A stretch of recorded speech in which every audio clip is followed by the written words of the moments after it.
Hi guys, it's Lara. Thank you so much for watching and welcome back to my channel. Today I have spontaneously decided to film a tag. Tags are something I used to enjoy a lot back in time when I started doing YouTube, and today in the morning I watched Jay Holmie's recent video. She filmed the small creator tag and I thought these are really fun questions, let's do this as well. Now this tag has been created by Smoky Glow, so I will link Smoky Glow's video down below and of course also Jay Holmie's video, and let's get into this. So it's 14 questions, and that means this video will be probably quite long, so I would suggest you grab yourself something nice to drink. I have here, as usual, my water with gemstones, and I have the questions here on my phone, so let's start with the first one. How many years have you been on YouTube? So I started filming on Halloween 2011, but back then I had a different channel. I don't film for the channel anymore. I mean, occasionally I publish a video, but it's not a channel I want to focus on. And this channel is now something about 1.5 years old when it comes to veganism. I mean, the channel is a little bit older, but I started focusing on the content that I'm doing now regularly in May 2017, if I remember correctly. And I also have another channel, a DIY channel, which I love. So I will link my DIY channel also down below.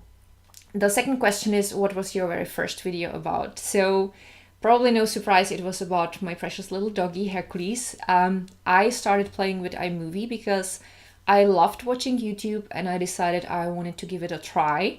But I didn't know how to film, how to edit, so I was just playing around. And I loved how it came out back then. I mean, obviously looking back now, I'm like, you could have done a way better job. But that's how I feel pretty much about every single video I film. Every single time I publish something, I'm like, okay, I could have done this better and this better. It's never gonna be perfect. It's a constant process and you constantly learn something. But I was really proud of that video. So it's been about my doggy Hercules. It's been in German, so I will try to find that video and link it down below if you're interested. Who is your dream collab? Now, one of my dream collabs actually came through. I really wanted to do a collab with Jay Holmie because I enjoy her content. I love her personality. I love the way she talks and I love listening to her thoughts. And this year we filmed videos about 10 things they don't tell you about going vegan, and that was a lot of fun. So I will link our videos down below. In general, I enjoy doing collabs with people who have a similar type of content or similar agenda. It doesn't have to be a person who has the same amount of subscribers. I don't really care about the size of their channels, but I have to feel like it kind of clicks between us. And when it comes to bigger YouTubers, people who don't even know I exist, and the dream of doing a collab with them is very unrealistic. I think it would be fun if Carly Bible would do my makeup. I would love Guy Tank to do my hair. I think it would be fun to do a collab with Catherine Berndt or Sarah Hawkinson at some point, but as I said, these people don't even know I exist, so it's probably very unrealistic, but it would be fun. On the other hand, I'm also kind of a lone wolf and my happiness doesn't rely on doing collabs with other people. I have already enough ideas for my channel, so if I would never do another collab again, I'd be fine. But if a great opportunity would knock on my door, I would not refuse it. The fourth question, what would it mean to you to make it on YouTube? Now, obviously, I would have to earn enough money so that it could be my only source of income. However, I personally would never feel comfortable to rely just on the income from this platform because I feel like YouTube is very uncertain. You never know what's gonna come next because they made already so many changes when it comes to monetization. And there has been so many issues with demonetizing videos where people didn't even know why, because there was nothing wrong with their videos, but it just got tagged and they lost so much income. So I personally would not necessarily quit my day job, even when my YouTube channel would earn enough money to be able to do so. I just don't like putting all of my eggs into one basket. I like having multiple sources of income because should one of the sources fail, there are still some other sources, so you still have some kind of backup. Plus, I love my day job. I love working at our company. We have an IT company, so I work with my husband and I really enjoy that. We brainstorm so much, sometimes even after work, and it's just something we love doing. And I enjoy even the smallest daily routine, so I don't think I would ever quit this job for YouTube. However, I don't know what's gonna happen. Maybe my DIY channel is gonna explode and will earn so much that I will be able to focus just on DIY. Maybe this channel will one day grow or not. I don't know. So this is just my answer from today's point of view. But in my opinion, being able to say I made it on YouTube does not necessarily have to do anything with the size of the channel or with the income or the lack of. I think it always depends on what you want and what makes you happy. For example, I have a DIY channel that makes me extremely happy because I love creating stuff, and I'm usually filming things that I would make anyway. So it's kind of a win-win situation for me. And what I see is a continuous growth there. I see in the comments that my videos are helpful, and that's all I want to see, and it makes me extremely happy even though the channel is not really big. I have a little bit over 6,000 subscribers and the income there is not really big. It's far from being able to live from that, but it's fine because it grows slowly and people like the content, and there are some even older videos that are still being watched and people still say they are helpful, and that's all I want to see. And I also enjoy this channel even though this channel is super small and I don't earn anything here, but it just makes me happy to see that people are coming back and watching my videos and enjoying them. The fifth question is, what is your end goal on YouTube? I don't have an answer because I don't have an end goal, to be honest. I never thought about it. The sixth question is, what is the hardest part about YouTube? Now, there are several things that are really hard for me. First of all, it's the time issue because all my DIY projects are very time consuming. It takes quite a while to make things while filming, because if I would just, let's say, make a cardigan, I would make the cardigan and that would be it. But when I want to film it, I have to move the lights, the camera, and make sure that I film it from a certain angle. So it takes longer than usual. And then I have to edit that and write down the voiceover and so on and so on. For this channel, it's a little bit easier because some videos are not so time consuming when it comes to filming and editing. However, I'm a person who tends to be sometimes a little too harsh on myself. So, like for example, today I don't even know how long I'm filming this video already because I'm constantly not happy with what I say. So I keep refilming certain sections again and again, and then I realize I've been filming for 2 hours, and it's just so freaking frustrating for me sometimes, to a point that I feel like I could cry or yell or explode or all of the above. And also, it sometimes drains my energy being on social networks. So these are the things I'm dealing with, and they can be very hard. And sometimes hate can be very hard for me because I tend to take things too personally, even though I shouldn't. But certain things hurt me so much. That's actually one of the reasons why I stopped filming for one of the channels, because it started being toxic for me, not necessarily because everything would be bad, like the majority of the people were wonderful, but I came to a point where when I would be shaking when I turned on the camera or read a comment from the community, and it just became so horrible for my mental health that I just decided to stop. I gave it a shot this year again and filmed a few videos, but I came to the same conclusion that it's just not a place where I want to be. It's just bad for my mental health, and I just had to decide what's best for myself. So the seventh question is more positive. What is the best part about YouTube? Now, obviously connecting with people from all around the world.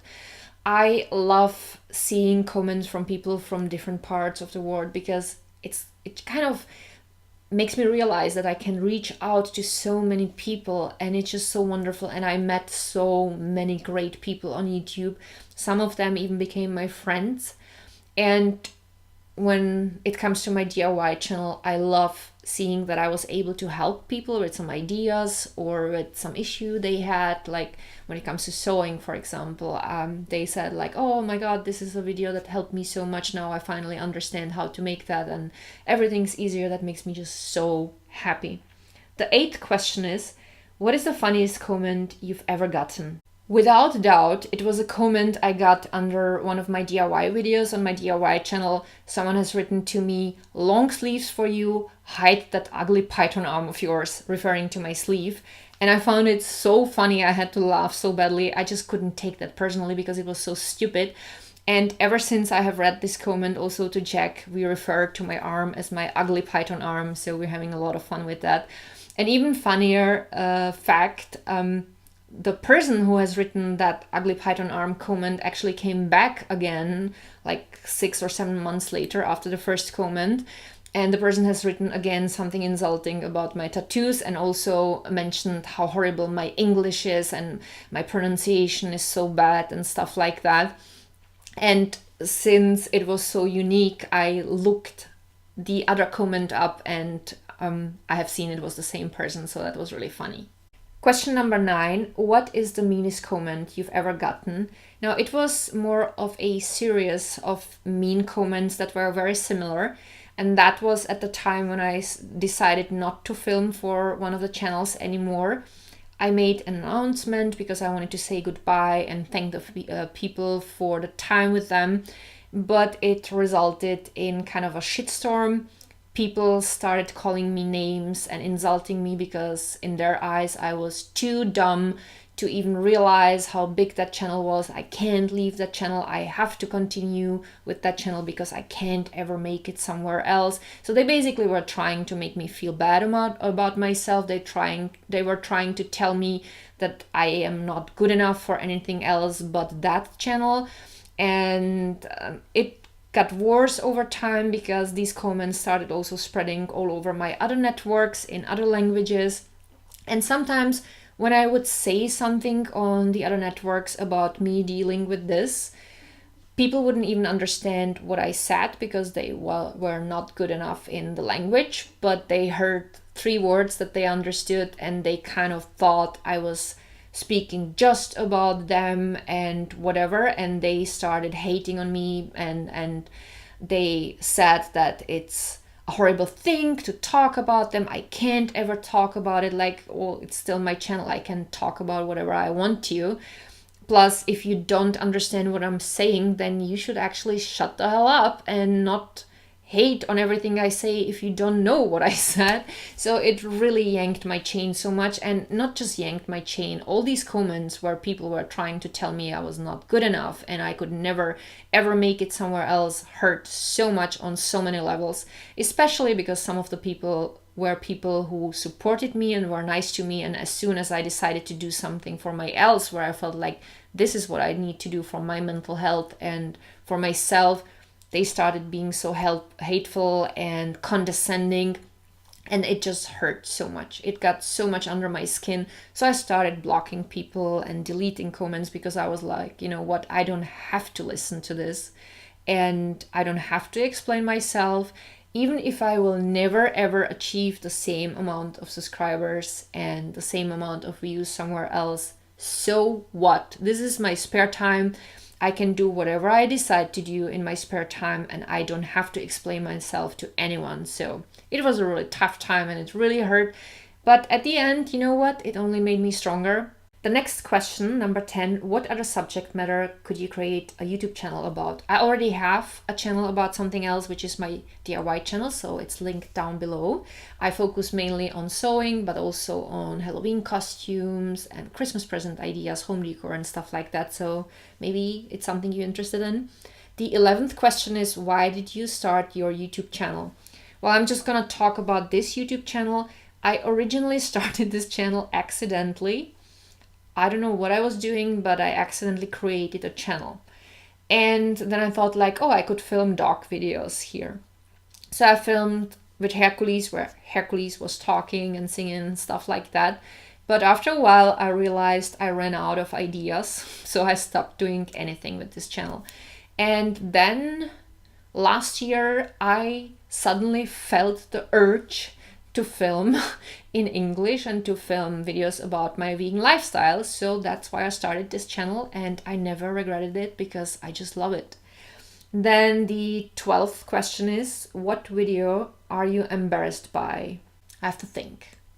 Actually, I'm not embarrassed by any of my videos because they were part of the process. They were just videos that I had to film in order to move on and to improve and to go into a different direction. However, the channel I was talking about that was not making me happy. When I look back, I think I wouldn't have filmed pretty much any of the videos I posted there nowadays, because I was just trying hard to present myself in a certain way that I don't like today.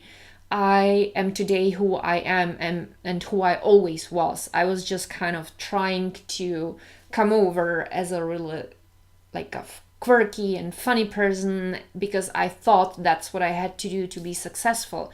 But at the end of the day, I'm actually a very boring and quiet person, and I do like to talk about things, but I'm just different than what I used to present that back then. So I wouldn't necessarily say I'm embarrassed by that, but it's not something I want to represent anymore. The 13th question is, what video are you the most proud of? I don't know. I never thought of that, and I can't pick a single video, to be honest. So I'm sorry, I don't have an answer for this. The last question, number 14, is what is your first YouTube memory?